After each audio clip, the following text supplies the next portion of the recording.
Hello, calculus people. Welcome to your pre-recorded lesson for Friday. We're going to look at the other biological model today and do a little bit of work kind of separating out those differentials and trying to integrate to find the population function for this particular model. So on Wednesday's class, we looked at the law of natural growth when we separated out that relationship between the growth rate and the population. What we found was we ended up with a population function that looked exponential. So it was kind of like an exponential kind of growth. And this is what we expect for most populations. If they have lots of access to food, water, space, and they have no natural predators, exponential growth is something that we do see quite often. However, those parameters don't always make sense for every situation. So we usually have to take the law of natural growth and make some small adjustments. And that's what we're going to do here with the logistic growth model. It's I would say a better model, a more realistic kind of model compared to the law of natural growth. And all we're doing is going to make an adjustment factor. So let's say an adjustment factor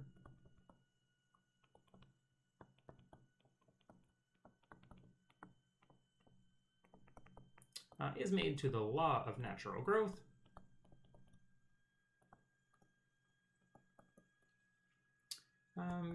Basically to account for the population size not getting too big. So the idea here is that there's going to be a certain capacity that the population can grow up to, and we're not really going to be able to get any higher than that particular number of individuals in the population. So we call this a carrying capacity or a population density capacity.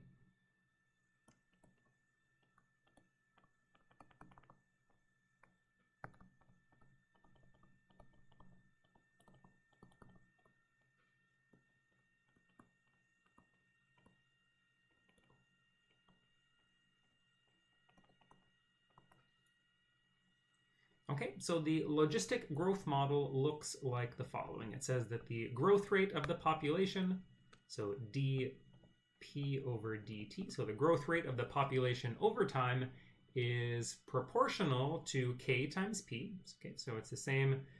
We start out the same way we would for the law of natural growth. And then there's this extra factor that we're going to multiply here. And that extra factor is 1 over p over m. So this is the logistic growth model. And let's go ahead and let's keep that green. Let's make this one red. And what we're going to do is just explain some of the pieces in here again. So P again is the population function at a specific time.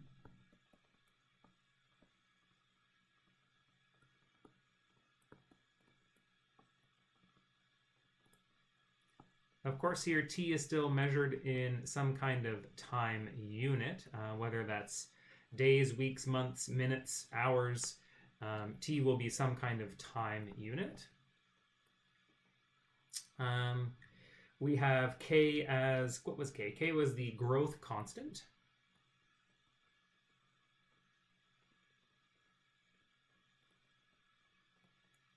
And capital M here is going to represent what we call the carrying capacity.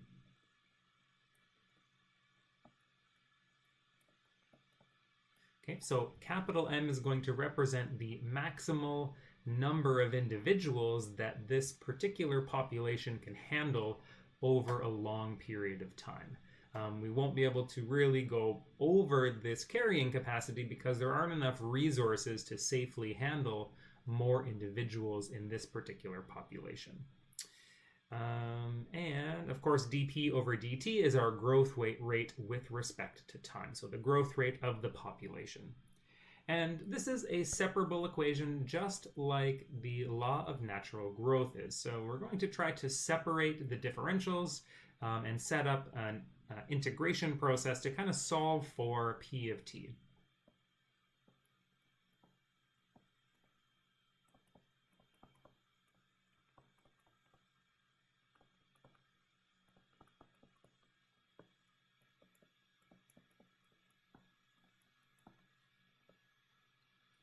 Okay, so what we're going to do is we're going to take our logistic growth model and we're going to multiply both sides by dt.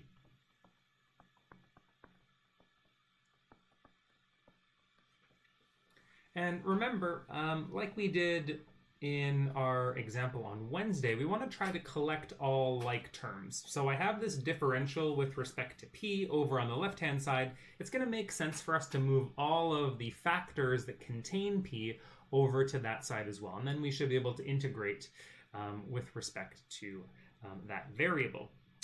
And so that's going to give us something that looks like this. We're going to have dp, and then we're going to have these two factors, p and 1 minus p over m, in the denominator over on the left-hand side.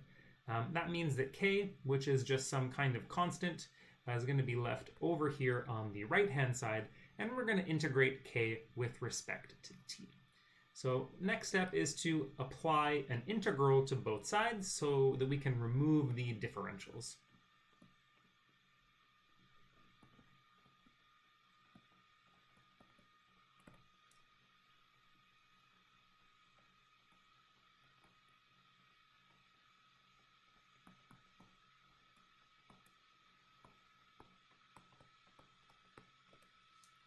Now, I don't expect you to be able to be super gung-ho about solving this left-hand side. The left-hand side's a little bit tricky to handle.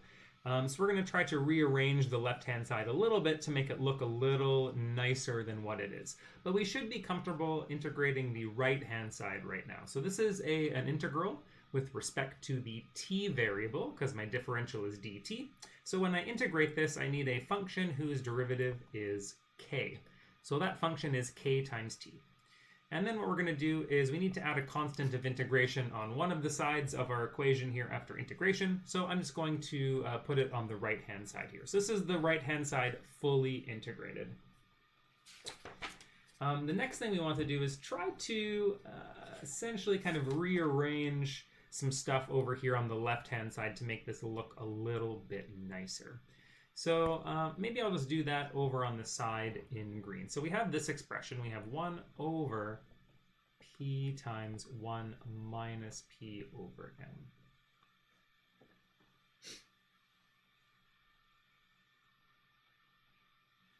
So let's expand through the brackets. So this is just kind of like a little aside in green. So just some scrap work or some rough work over on the side. Let's expand through the brackets in the denominator. So I'm going to distribute p to both of these expressions. Is that what I want to do here? I'll get p squared. Maybe that's not what I want to do. Maybe that's not what I want to do. I don't want to get a p squared. I want to keep this in factored form. So let's see. I wasn't following my notes, and now I have to wing it a little bit. Let's combine these fractions actually instead. So keeping that factor of p on the outside, we're going to change this number 1 into m over m. It'll become apparent why I want to keep this factored in just a moment here. But this is going to be where we want to work towards. So we have p as a factor, and then I'm going to have m minus p over m inside of the brackets here. And then what we can do is we can kind of think about this as division by a fraction, so we can actually flip and multiply by the reciprocal of this fraction. And that's going to give us m in the numerator, and we're going to get p times m minus p in the denominator. Okay, so essentially I'm going to highlight, in case you're kind of curious about what's happening here, I'm going to highlight the stuff that I'm doing. I'm doing 1 divided by this fraction, which is equal to 1 times this fraction. And that's what gets me to here. I'm going to now multiply m over m minus p times the 1 over p that I initially had.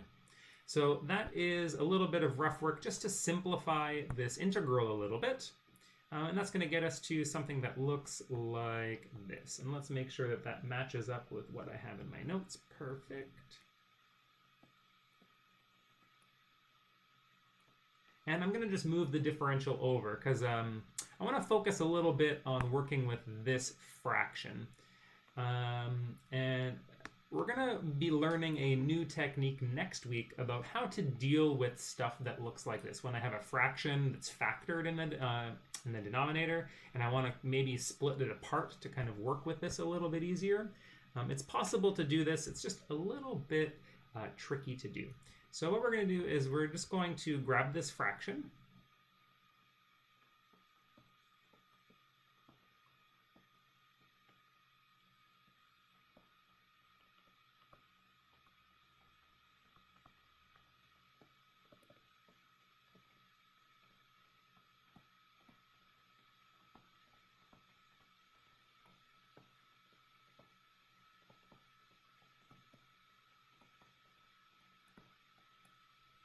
And it would really be helpful if we could write this, let's say, write as an addition of two other fractions. So right now we have one fraction, it has two factors in the denominator, and it would be nice if I could kind of break this up so that I had a fraction over p and a fraction over m minus p. And this is not too crazy, really, if you think about it. It's something that we do all the time. If I have something like 1/2 plus 1/3, we can rewrite this, can't we? We can rewrite this as 3 over 6, essentially, plus 2 over 6. And we get 2 plus 3, which is 5 over 6. So we have two factors in the denominator. We have some kind of number in the numerator. And essentially what I want to do is I want to try to get back to the starting thing, which is a sum of two fractions, where the denominators are the factors of the fraction that we currently have. So it's not completely ridiculous to think that we can try to do this. So let's try to do it. Let's see if it'll work. Let's go m over p times m minus p. And it would be really nice if I could write this as like something over p plus, something over m minus p. Now, it could be that both of these things are, like, in both of these question marks, could be the number 1, one of them could be the number 2. I don't really know what the numbers should be in the numerator of these fractions, but I'm kind of hoping that I can do this. And what we're going to do is we are going to work through some algebra on the right-hand side. And try to guess at what the numerators should be when we go to combine this. So let's see, we're going to have, maybe it'll be easier if I put like some letters up here. So maybe let's put like x and y. And x and y here are just going to be some numbers that are inside the numerator of these two fractions. So let's go ahead and combine these. If I wanted to combine these into a singular fraction, then I would have to multiply this first fraction by m minus p. And I would have to multiply this second fraction by p, right, if I wanted to find a common denominator. So over here on the right-hand side, we get x times m minus p over the denominator that we want, and then plus y times p over the denominator that we want.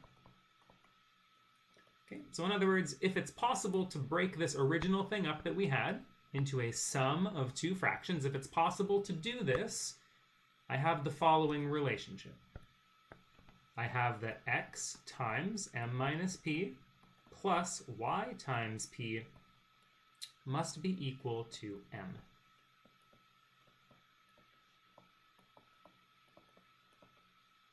Right? Because now I have a similar denominator in both the right-hand side and the left-hand side, and that implies that m should be a sum of these two things. Okay, and remember, m is our carrying capacity, so it's just a number.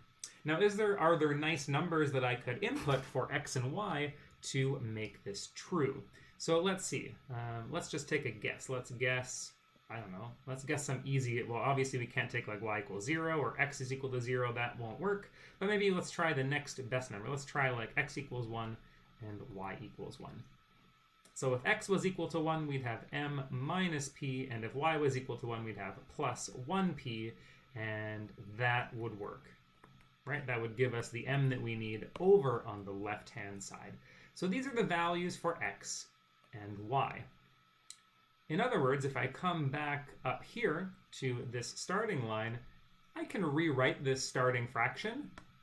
I can rewrite it as 1 over p plus 1 over m minus p. That's the algebra that we've just shown. Okay, so I'm going to go back. I'm going to grab what we were working on right here.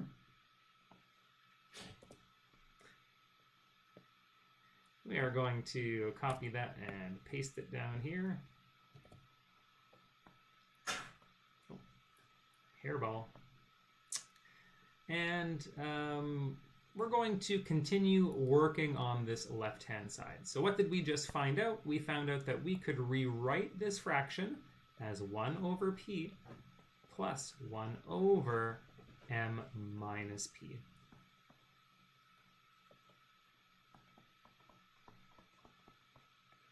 So this strategy that we use to break apart this denominator is the topic that we're going to really be focusing on next week in class. Okay, like how do we do it? And we're going to work on lots of examples of how to do this. Okay, now we're in a pretty good place to integrate. We're going to integrate these using the natural logarithm. So first integral has an antiderivative ln absolute value of p. Now the population size is probably going to be positive, so I probably don't need the absolute value bars, but it's just a good habit to get into here. Use the absolute value bars whenever we're integrating like this. Okay, and then we're going to move over. We're going to add to that the natural logarithm of m minus p, and I have to be careful because there's this extra negative one that I have to be mindful of. So integrating this, I'm going to have to also alter the sign by a negative sign here as well. Okay, basically if you want to double check that this is true, take the derivative of this. You should get 1 over p. That you should know from derivative calculus. Take the derivative of this, and we should get 1 over m minus p. Okay.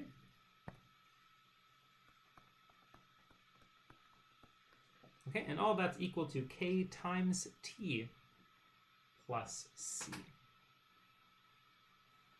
Okay, let's clean this left-hand side up just a little bit. Now it looks like we've kind of run into a situation like we had on Wednesday where we go to integrate and it's going to be really hard for us to actually solve for the population size at time t. It turns out that we can actually do a little bit of work with these logarithms to potentially actually solve for p explicitly. So right now we have an implicit relationship between p and t, but maybe combining these logarithms using logarithm laws is going to be a helpful thing. So I just want to make sure that I'm going to do this in the proper way. Okay, so they do it like that.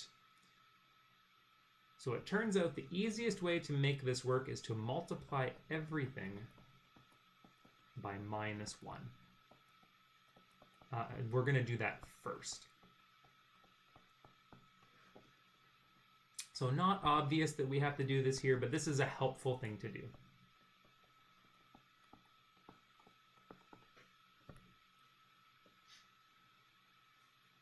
Okay, now that we've multiplied by -1, we can kind of rearrange our logarithms to use the subtraction property. And so I think the reason why the textbook goes ahead and multiplies by -1 here is because when we go to use the logarithm law here, we're going to get the logarithm of m minus p over p. So it just has a little bit of a cleaner denominator. If we had gone from up here and tried to use the logarithm law, we'd have m minus p in the denominator, which is a little bit harder to work with in a denominator. So I think that's the reason why they decide to multiply by -1 initially, before going through this simplification process. Okay, and when I get to here, I can essentially apply e to both sides.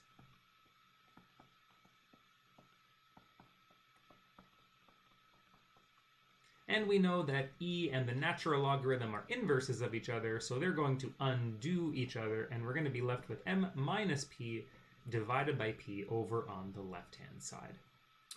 Now, over on the right-hand side, this should be a -c, I suppose, instead of a +c. Over on the right-hand side, we have something very similar to what we saw on Wednesday.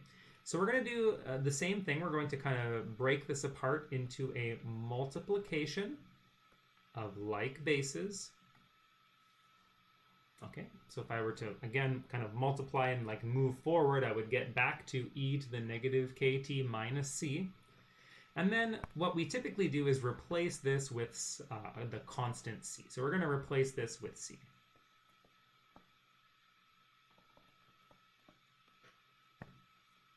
So e to the negative c, that's just a constant number. So the right-hand side is really c times e to the negative kt, right? It's some constant times this exponential thing.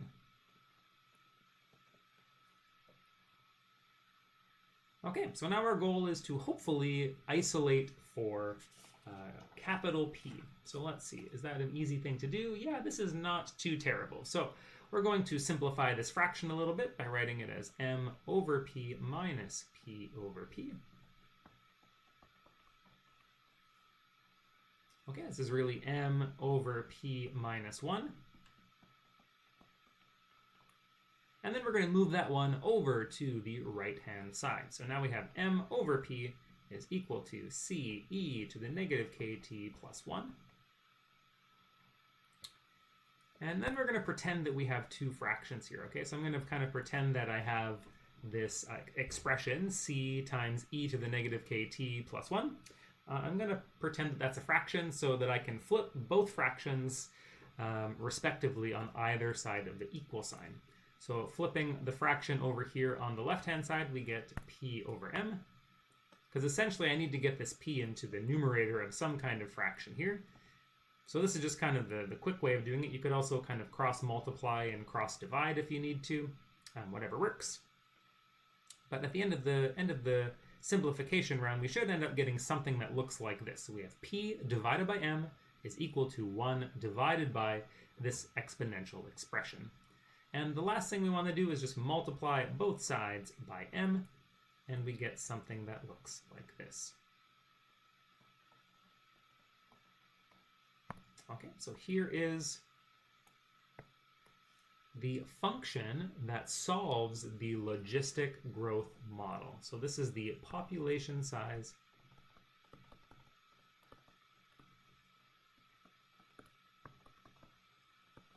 at time t for the logistic model.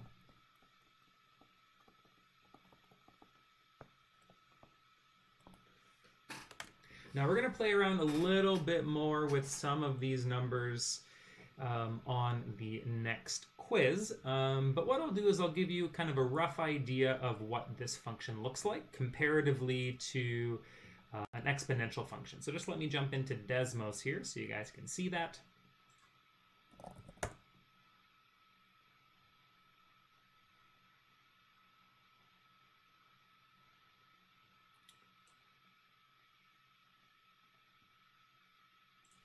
Okay, so I'm going to call a couple of functions. I'm going to call the first function f. This is going to be an example of our exponential function.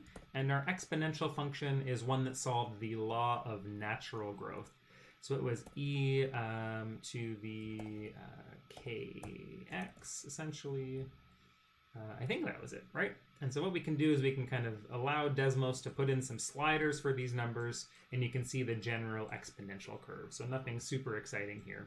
Okay, and this exponential curve, of course, changes depending on the value of k, which should never be negative, actually.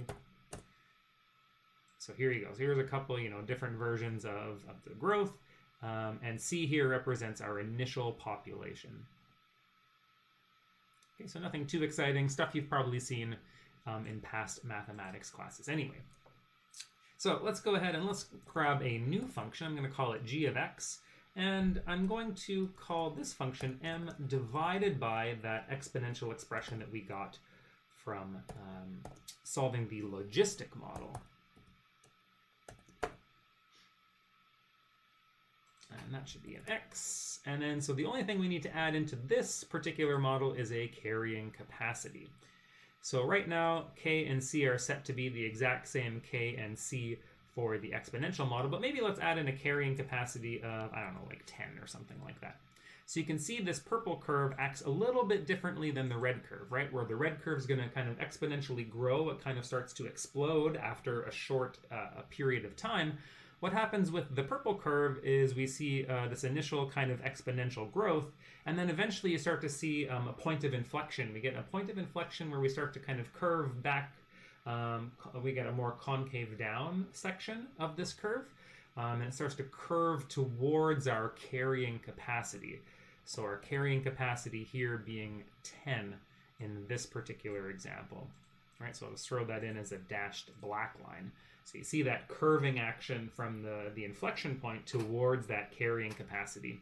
And if we were to increase this carrying capacity to some other number like 15, you can see that that kind of almost like initial exponential growth that we get, right? We get this initial exponential growth and then this eventual kind of dampening of that initial growth.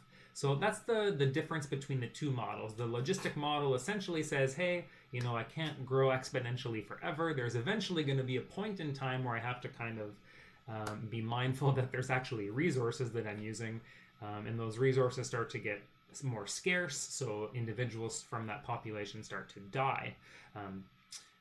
So yeah, this is a typical curve that we would see. This is a very common curve you've probably seen with the coronavirus.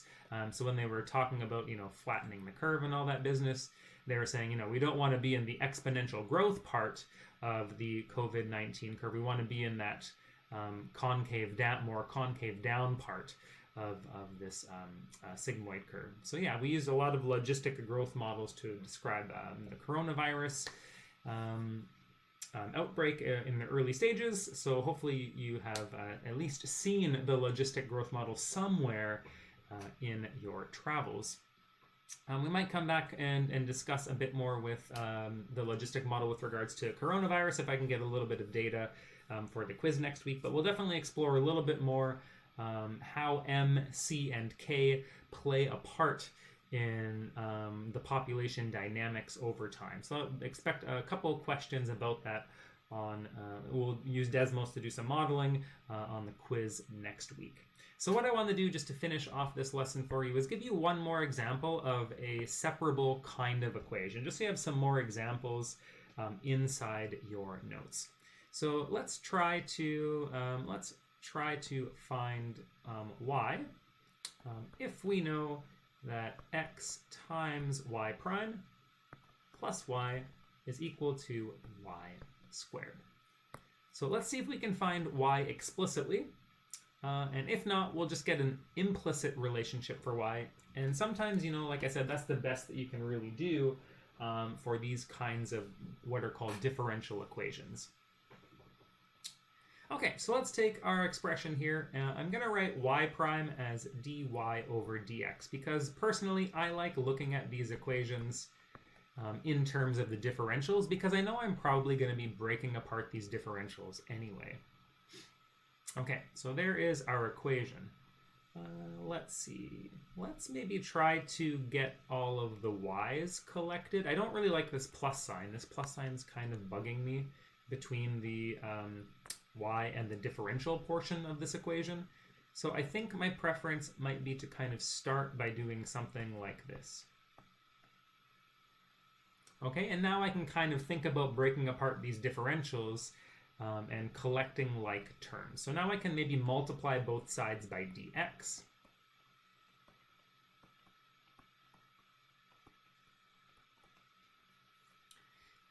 And then, let's see, I'm going to have to, I guess, divide by certain things here. So let's divide both sides by y squared minus y. And let's also divide both sides by x.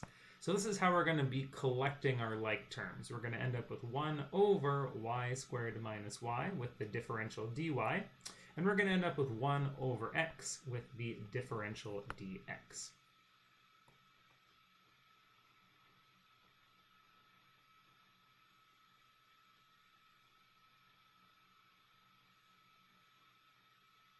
Okay, now we're in a pretty good place. All of the y's and the differential dy is on the left-hand side. We can integrate that. So let's go ahead and throw down some integral symbols here. Y squared minus y. I don't really like the looks of that. I don't know if that's something that we can substitute out.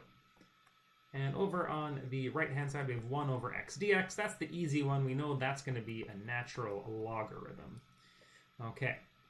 Have to be maybe a little bit more careful on this left-hand side. I wonder if we can factor. And then think about using a similar strategy that we did earlier today. So maybe a little bit of rough work here. Is it possible to take this fraction and rewrite it as something over y? I shouldn't really use x here. Maybe I'll use like a plus something over y minus. So is it possible to break apart this denominator in such a way to get two fractions? I don't know exactly what a and b should be as numbers, but maybe it's possible to do that. So I'm going to try to combine my fractions here on the right-hand side and see what happens. See if I can kind of maybe get a guess at what a and b should be or what they could be. Okay, so here's the process of finding a common denominator for the right-hand side. And what do we get? We get a times y minus 1 plus b times y. And all of that should be equal to 1 over y times y minus 1. So if it's possible to break apart this fraction into something that looks like this, then this relationship must be true. It must be true that 1 is equal to a times y minus 1 plus b times y. That relationship has to be true. Okay, are there clever numbers that we could put in for a? Well, let's see. For a and b, sorry. I feel like a has to be -1. Can you see why? I need to get the number 1 on the right-hand side. And the only way to get the number 1 is to multiply the -1 we have inside the brackets by -1. So if a was -1, I could distribute that negative sign through the brackets and get a +1. So that's kind of where I'm starting here. I'm starting to think, okay, maybe if this is a -1, then I would get something like -y plus 1. And I need that, right? I need that +1. Now, the only issue is I have this -y that I want to kind of get out of here. So it would be helpful. So what we did is we did -1 first. It would be really helpful, I think, if b was equal to 1. If b was equal to 1, then our lives would be all Gucci, and we would get something like so, right? If b was 1, those y's would cancel off, and we would have 1 is equal to 1. Bada boom, we're in good and happy territory. So that's going to help us with this original problem. So we kind of set up this, we call it a decomposition of a fraction. And we found that -1 and +1 would work. So I'm going to rewrite this integral using that decomposition. Kind of crazy, right? Like, it's kind of weird. Okay, so here was the original question. Oh, and my OneNote has died, so allow me to try to open that up again for you so I can finish off this class. Okay, can I draw now? Yes, I can draw. Okay, so basically we kind of argued that this original fraction that we had, we can kind of break this up into, what is it, -1 over y? -1 over y, so a over y plus b over y minus 1. Okay, so we should be able to break it up to look like that.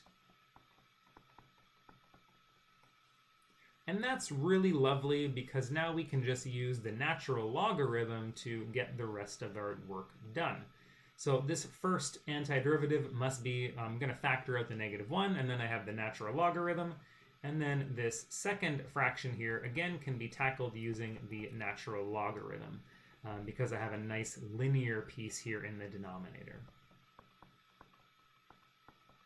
Okay, so we have a whole slew of natural logarithms happening here. Let's maybe try to combine the left-hand side. So we could maybe combine this as y minus 1 over y. That'll be helpful because that's going to allow us to apply e to both sides.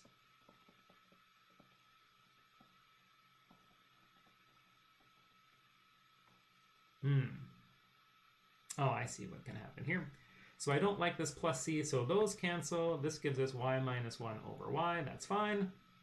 I would like to also cancel here, but I need to be careful because I have a plus c. So we need to do something a little sneaky like this first. Okay, so we need to break it off that plus c first. Then we can get rid of the e and the ln. Okay, so I'm going to change this to c, and we get something like x times a constant. Okay, and we get y minus 1 over y here. Now, is it possible for us to solve for y? I think it is. I think we should be able to solve for y here. So let us, I don't know, let's rewrite this as y over y minus 1 over y. Okay, so we really have 1 minus 1 over y. And we're just going to start rearranging some stuff. So let's do 1 minus c times x is equal to 1 over y, and then do a little bit of cross multiplying. So y should be equal to 1 over 1 minus c times x. Okay, so there's our function y for this particular separable equation. We were actually able to get it explicitly. And yeah, if we had maybe a bit more information, we could solve for capital C here, but we don't have any extra information given to us in the question. Yeah, so this is as good as it gets. We were able to find that function. This function should satisfy the original differential equation. Okay, have a great weekend, guys, and we'll do some more examples of this kind of like awkward fractional business on Monday. And if you have any questions about this particular lesson, just jot them down. We can answer those questions on Monday as well. And maybe do another separable equation together if you remind me as well. All right, have a great weekend, guys, and I will talk to you later.